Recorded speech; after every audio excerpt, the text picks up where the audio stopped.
Assalamualaikum warahmatullahi wabarakatuh. Pada pertemuan 9 hari ini, di mata kuliah Keterampilan Berkomunikasi 1, kita akan membahas tentang pengertian mendengarkan. Komunikasi telah didefinisikan sebagai proses berkelanjutan dari interaksi yang bermakna antara dua orang atau lebih yang mencoba untuk menginformasikan atau membujuk satu sama lain. Kalian bisa lihat di layar versi bahasa Inggrisnya. Nah, pernyataan ini tuh menyiratkan bahwa sementara satu orang berbicara, orang lain diharapkan untuk mendengarkan. Kenapa? Karena pendengar menjadi pembicara dan pembicara juga bisa menjadi pendengar. Itu akan berkelanjutan ya, sebaliknya gitu. Peristiwa ini akan terjadi secara simultan berganti-gantian. Makanya, salah satu ciri utama komunikator yang baik itu dilihat dari kemampuannya untuk mendengarkan. Kenapa? Karena pendengar yang buruk sama baiknya dengan komunikator yang buruk. Nah, jadi nggak mungkin nih kita bisa mencapai tujuan komunikasi tanpa mendengarkan orang lain. Makanya minimal kalau misalnya lagi ngobrol sama teman berdua, pada saat teman kita lagi ngobrol, kita pastikan fokus mendengarkan apa yang dia sampaikan, bukan justru fokus bersiap-siap untuk membalas apa yang dia utarakan.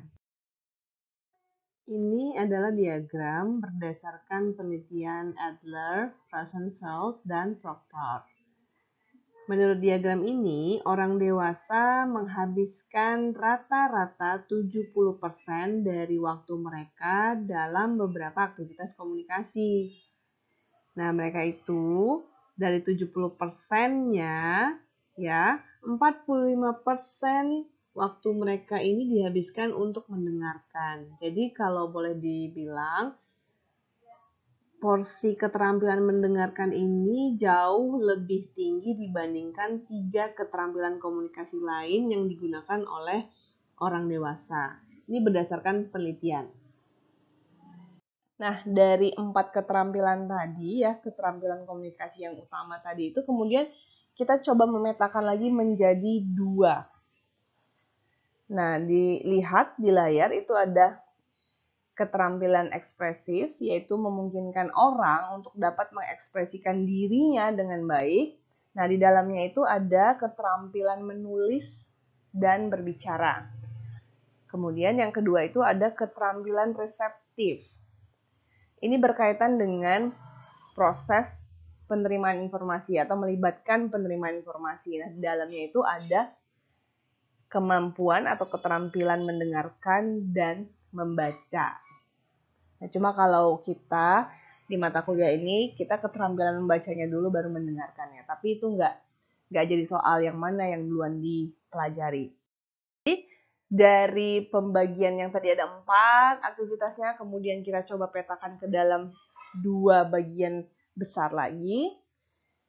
Nah, dari definisi yang terakhir atau pengelompokan yang terakhir itu kita jadi bisa sedikit memahami bahwasanya mendengarkan ini adalah keterampilan komunikasi reseptif yang melibatkan proses penciptaan makna melalui pemahaman dan interpretasi pesan dalam proses komunikasi. Selain itu juga kita bisa lihat nih, keterampilan mendengarkan itu merupakan proses penerimaan atau proses menerima, menafsirkan, dan bereaksi terhadap pesan yang diterima dari komunikator, kan? Nah, jadi sama halnya seperti keterampilan komunikasi yang lain, mendengarkan adalah seni yang harus dikembangkan, ya. Kita jadi harus terus ya mempelajari dan mengasah secara sadar dan dengan hati-hati tentunya. Nah, lebih lanjut kita mungkin coba mau melihat gitu ya, sebenarnya antara mendengar dengan mendengarkan itu sama atau tidak ya? Kalau dalam bahasa Inggrisnya kan dia ada hearing, kemudian ada listening. Ya kita itu ada mendengar, mendengarkan. Mungkin kalau secara kata gitu ya, penyebutan spellingnya kita ngerasa kayaknya sama aja lah ya, mendengar, mendengarkan gitu kan. Tapi ketika kita coba melihat lebih jauh, ya mendengarkan ini ya ada perbedaannya dengan mendengar sendiri. Jadi hearing itu mendengar, kemudian mendengarkan itu listening kan. Pendengaran atau mendengar itu kan mengacu pada suara yang masuk ke telinga ya. Ini makanya kalau mungkin di layar kelihatan listening itu beginnya ya diawali dengan mendengar. Tapi kemudian dia melampaui dari aktivitas mendengar itu sendiri kan.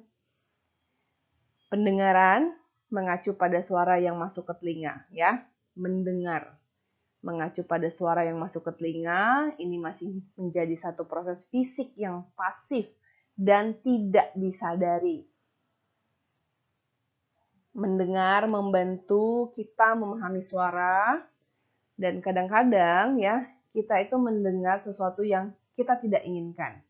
Contoh misalnya tengah malam, ya kita udah mau siap-siap tidur gitu kan, pukul-pukul 1 misalnya, baru ngerjain tugas sistem SKS nih, udah siap-siap mau tidur, tiba-tiba kita mendengar suara ayam berkokok. Coba, kalau kita misalnya cari ke konteks atau kita tarik ke konteks budaya atau misalnya common sense yang berlaku di Indonesia, ayam berkokok di tengah malam itu dia memiliki makna, ya, ada pesan di baliknya. Nah, ketika kita mendengar suara ayam berkokok, kita hanya ya ayam berkokok gitu kan. Tapi ketika kita memproses kenapa dia berkokok jam segini, ini jam berapa, kita lihat jam gitu kan, terus tiba-tiba kita langsung memproses, memikirkan kembali apa pengalaman yang ada dalam kepala kita tentang ayam berkokok. Nah, itu sudah menjadi proses mendengarkan. Makanya mendengarkan itu di sisi lain adalah aktivitas yang aktif dan disengaja. Mendengarkan dimulai dengan mendengar, tetapi melampaui pendengaran. Tadi mungkin bisa tergambar ya dengan contoh ayam berkokok di tengah malam tadi itu. Jadi seseorang pendengar yang aktif memperhatikan bahasa, nada, dan bahasa tubuh dari apa yang dikatakan. Proses mendengarkan secara aktif ini sendiri juga dimulai ketika pendengar memperhatikan pesan verbal dan non-verbal dan juga menafsirkan pesan tersebut. Ya, jadi waktu ayam tadi berkokok kan kita coba setelah kita dengarkan itu kita coba cari tahu kenapa sih kok ada ayam berkokok, mungkin apakah kita ngintip keluar atau mungkin jadi ya itu tadi memproses. Biasanya kan katanya kalau ada ayam berkokok tengah malam tuh ya kalau kokokannya seperti ini itu tandanya ada makhluk halus. Tapi kalau misalnya dia begini model kokokannya gitu ya, saya nggak bisa contohin karena saya juga nggak tahu persisnya ayam berkokok tuh kayak mana gitu kan. Coba kalian cari aja lah lebih lanjut ya. Nah, mendengarkan ini membutuhkan fokus dan upaya bersama, terkadang upaya mental dan fisik. Makanya mendengarkan menghasilkan percakapan yang menyenangkan dan produktif. Nah, jadi si keterampilan mendengarkan ini pun itulah dia menjadi salah satu yang penting dalam aktivitas komunikasi yang dipelajari, yang harus terus dipelajari dan dikembangkan dari waktu ke waktu ya, terus-menerus. Ya. Mendengarkan adalah kemampuan untuk mengidentifikasi dan memahami apa yang dikatakan pembicara melalui memahami aksennya, pengucapan, tata bahasa, kosakata, dan memahami maknanya. Nah, subkomponen mendengarkan ini atau komponen-komponen kunci yang perlu kita ketahui dari mendengarkan ini dijelaskan dengan baik oleh Michael Rose. Michael Rose ini seorang Amerika yang menulis buku tentang introduction listening ya. Fokus bukunya ini pertama kali itu di bidang-bidang utama yang berkaitan dengan hubungan antara menulis dan berbicara dan pembelajaran pengajaran khususnya bahasa Inggris. Nah, apa kata si Michael Rose ini? Ada beberapa komponen kunci yang harus dikuasai dalam keterampilan mendengarkan. Di layar mungkin kalian bisa membacanya dengan jelas ya. Ada 8 poin. Dimulai dari membedakan antara suara, ya, kemudian kita harus mengenal kata, mengidentifikasi kata-kata yang ditekankan dan pengelompokan kata. Lalu kemudian kita juga harus tahu nih pada saat mendengarkan, ada sifatnya yang kita perlu juga mengidentifikasi fungsi-fungsi tertentu, ekspresi yang disematkan pada saat orang berbicara gitu kan. Atau misalnya kayak saya ini melakukan penekanan, intonasi gitu kan, melakukan stressing pada beberapa kata. Nah, biasanya kan ketika orang memberi penekanan-penekanan, itu tandanya itu paralinguistik ya, paralinguistiknya sedang dikerjakan, bahwasanya ada pesan yang mau disampaikan kepada si komunikan supaya kemudian komunikan ini, oh ini poinnya, ini yang harus aku ingat dari apa pesan yang mau disampaikan seperti itu ya. Dan berikutnya sampai kemudian kita itu harus bisa merumuskan kembali apa yang disampaikan oleh komunikator kita. Ya cara sederhananya misalnya pada saat nanti UTS gitu kan, sesudah kita ini belajar tentang mendengarkan, UTS, UAS ya, ditanyakan kembali, ya kita harus bisa memformulasikannya dalam kemampuan writing skill kita, menuliskan kembali, membahasakan kembali, seperti itu ya. Nah, ini adalah beberapa komponen yang sebaiknya kita pahami pada saat kita ingin mengasah keterampilan berkomunikasi kita, khususnya untuk listening skills. Mendengarkan ini dilihat dari latar belakang konseptualnya memiliki jenis pemrosesan yang tumpang tindih. Di dalamnya terjadi pemrosesan neurologis, linguistik, semantik, dan pemrosesan pragmatis. Nah, tapi di sini kita belum membahas dari keempat pemrosesan itu ya dalam mendefinisikan keterampilan mendengarkan. Tapi kalau misalnya kita lihat dari keempat proses yang melengkapi satu sama lain itu, keterampilan mendengarkan ini tuh cukup penting ya. Karena jika kita mendengarkan, kesalahan dalam berkomunikasi dapat dihindari. Kemudian membantu mempelajari sesuatu yang baru.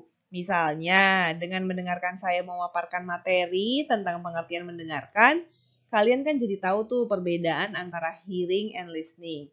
Nah, diharapkan dari sini pelan-pelan ketika kita bisa atau mampu meminimalisir kesalahan dalam berkomunikasi, tercapailah mutual understanding in communication. And it is the key to success. Ada 5 hal nih yang ingin kita coba highlight, bahwasanya mendengarkan ini bukan hanya tentang diam saat orang lain berbicara.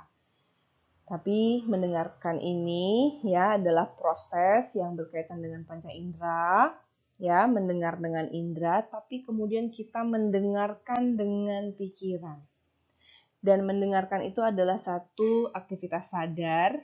Kenapa? Karena kita sadar untuk meningkatkan pertukaran interpersonal dan juga kemampuan lisan kita. Bahwasanya dengan kita terus mengasah kemampuan mendengarkan, maka itu tentu saja interpersonal kita, komunikasinya terbangun dengan baik dan kemampuan lisan kita juga akan lebih excellent lagi. Pertemuan ini akan saya tutup dengan satu kutipan dari seorang polimatik Amerika yang bernama Ben Franklin. Kata Ben Franklin, hati orang bodoh ada di mulutnya. Tetapi mulut orang bijak ada di hatinya. Nah, pilihannya tinggal di kita ya. Kita mau jadi orang bijak atau mau jadi orang bodoh. Sampai ketemu di pertemuan berikutnya.